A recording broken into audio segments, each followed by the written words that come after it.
Hi guys, good evening and welcome back once again to The Edward. I'm your host Eddie, and in tonight's video I'll be discussing what I thought of the latest and very good episode of Fear the Walking Dead.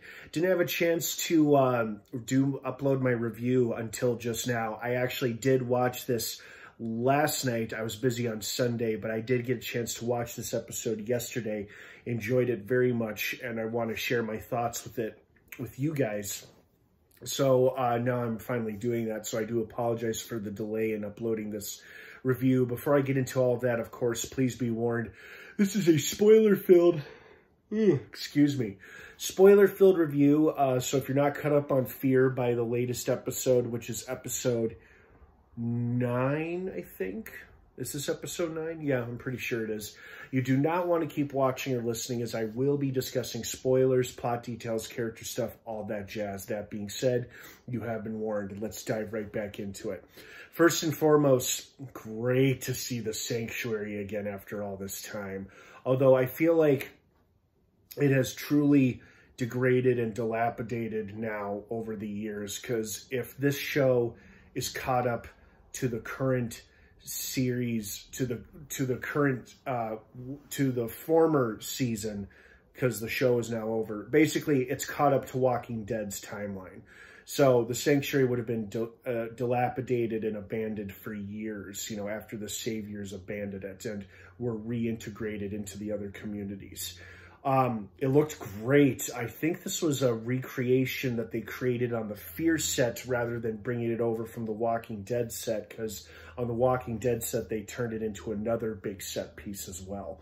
So great recreation.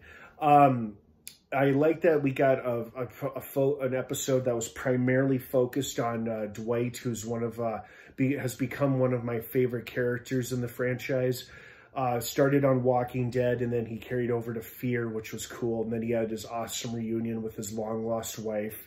And then they recently lost their son, which was a bummer. So now he's returned to Virginia. I wonder if he stopped by Alexandria or the other communities when he came back to Virginia. Probably not, because he remembers Daryl's threat and promise that if he ever came back, he would kill him. Of course, he has no way of knowing that Daryl is currently overseas in France. So how could he possibly know that? But he's probably playing it safe and avoiding the communities, and just went straight to him and Sherry's old house, which wasn't too far from the Sanctuary. I liked how this episode was about, it felt like this episode was about guilt and giving yourself a break, or how we can be our own worst enemy. And this applied to Dwight, it applied to Sherry, and to June as well.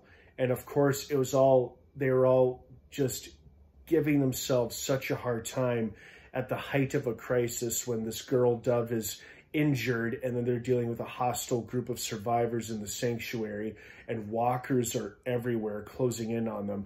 I love the metal-coated walkers too. They looked great. Harder to kill, but very cool looking. I also, it was unintentionally funny, but I also loved how Dwight and Sherry have this meaningful, in-depth argument or fight with each other while they are simultaneously fending off walkers from the Sanctuary. And they're like literally back-to-back arguing about their son, about what they've done to themselves and to each other, what they're both trying to do by trying to fend off the walkers. And they're arguing about this while simultaneously holding off the dead. That was just very amusing to me. I don't think it was meant to be funny, but I thought it was pretty amusing. But this episode was so interesting because, you know, the characters were giving themselves such a hard time and not being able to forgive themselves for events that were beyond their control, but they felt ultimately responsible for. June with her late daughter and losing Finch under her care. Dwight and Sherry blaming themselves for what happened to Finch, and, you know, just blaming themselves in general for what they had been through for the past couple years and whatnot. Just stop being so, you just want to say to these characters that you care for, stop being so hard on yourselves, man. You know, it's like, quit being so hard on yourselves and putting yourselves down. We all do that far too much to ourselves, and we don't deserve it. You know, it's like the one thing that we do to each other is give each other such a hard time. We don't need to do it to ourselves. So this whole episode just felt like it carried that theme of guilt and blaming ourselves for things beyond our control. So it felt very strong and present throughout most of the episode. I am glad that they all got out of there alive, and it was funny and ironic that the furnace, the one thing that burned and changed Dwight's face forever, is their saving grace, their salvation to surviving the collapsing walls of the sanctuary around them and whatnot. So that was an ironic, interesting twist, having the furnace save their lives.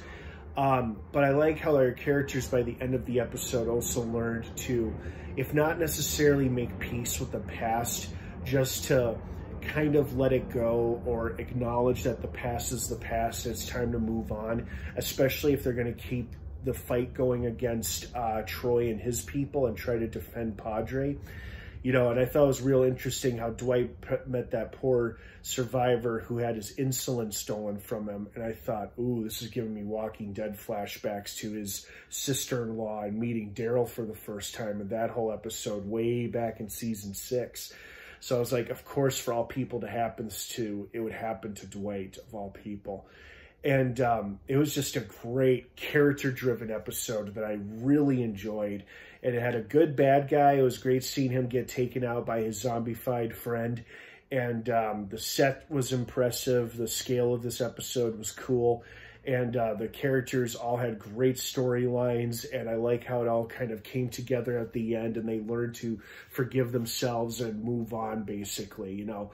So I enjoyed this episode very much. And I hope you guys did too. What did you guys think of it? I'd love to hear your thoughts and feelings on it. Thank you so much for watching. Oh, and I almost forgot, talk about that final scene there where it seems like Strand has seemingly located Troy's thought-to-be-dead daughter. Because apparently Troy is under the impression that his daughter was obviously missing, possibly dead. And now that Strand has her, he can probably use her as a bargaining chip against her father. I don't think he has any nefarious or sinister intent with holding her. I think he's just keeping her temporarily until he can let Madison know, hey, I've got his kid. We can negotiate with this guy. Because I really do feel like Strand is trying to turn over a new leaf for once in the first time in a long time. So I don't think he's going to hurt the girl or nothing like that. I didn't get that vibe at all from the ending of this episode. I just thought to myself, oh shit, he's got Troy's daughter. How about that?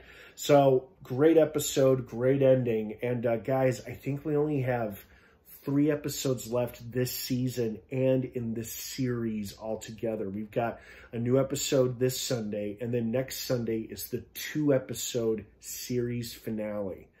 Yikes. Can you believe that? I mean, I can't. It's hard to fathom. So have a great rest of your night. Thanks again for watching. Fear the Walking Dead drops new episodes every Sunday on AMC and AMC+. Have a good night, everyone. And of course, until next time, may the Force be with you.